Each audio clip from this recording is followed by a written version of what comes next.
Մինչև մեր մայրաքաղաք կժամանեն եվրոպացի պաշտոնյաները աշխարհամասի քաղաքական գագաթնաժողովին մասնակցելու համար, Բաքվի բանտերում ապօրինաբար կալանված հայերի ազատ արձակման խնդրանքով հայաստանյան ավելի քան 30 իրավապաշտպան կազմակերպությունների նամակն է հասնում Եվրոպա, Բրյուսել։ Քաղաքասարակությունը Եվրոպական հանձնաժողովի եւ համանուն խորհրդի նախագահներին է կոչ անում աջակցել Ադրբեջանում պահվող գերիների հայրենադարձմանը։ Նման աջակցությունը դառնում է ավելի հրատապ, հաշվի առնելով Ադրբեջանի պաշտոնյաների խորապես անհանգստացնող հայտարարությունները, որոնք ցույց են տալիս, որ Լեռնային Ղարաբաղի նախկին պաշտոնյաներին վերադարձնելու մտադրություն նրանք չունեն։ Արդար դատաքննության սկզբունքների լիակատար խախտման պայմաններում կայացվել են դատավճիռներ, որոնք մինչ օրս անգամ չեն տրամադրվել կալանավորվածներին եւ նրանց անկախ փաստաբաններին, ինչը փաստացի խոչընդոտում է նրանց իրավունքը դիմելու միջազգային ատյաններին։ Իսկ Ադրբեջանի կառավարության պահանջով երկրում Կարմիր խաչի միջազգային կազմակերպության գործունեության դադարեցումը հայ գերիներին զրկել է միջազգային մարդասիրական որևէ մեխանիզմից։ Այս նամակում հստակ նկարագրված են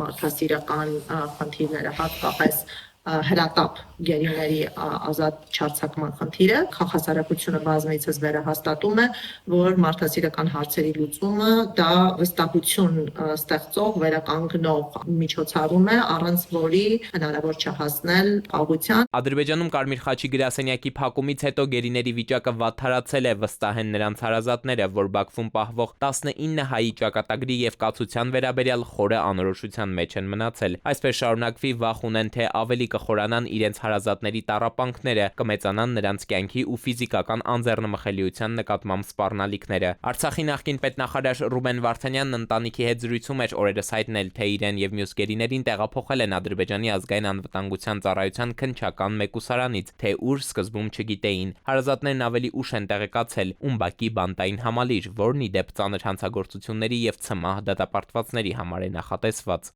Հաճախ եմ մտածում այն մասին, թե որքան արագ ընթացակարգեր, լիազորություններ, բանակցություններ բառերի հետևում անհետանում է մարդը։ Եվ խոսքը միայն Ռուբենի մասին չէ, խոսքը բոլոր հայ գերիների եւ նրանց ընտանիքների մասին է, որոնք արդեն գրեթե 3 տարի ապրում են հույսի եւ անհայտության արանքում։ Դրան չի կարելի հարմարվել։ Ազատություն հայ ռազմագերիներին 3 հայտարարել են եվրոպացի օրենսդիրները, թերևս պատահական ժամանակային համընկնմամբ, բայց եվրոպական բարձրագույն քաղաքական ամբիոնից։ Եվրոպական խորհրդարանում Հայաստանի վերաբերյալ հերթական բանաձևն են ընդունել, Բաքվի իշխանություններին հասցնելով կոչը։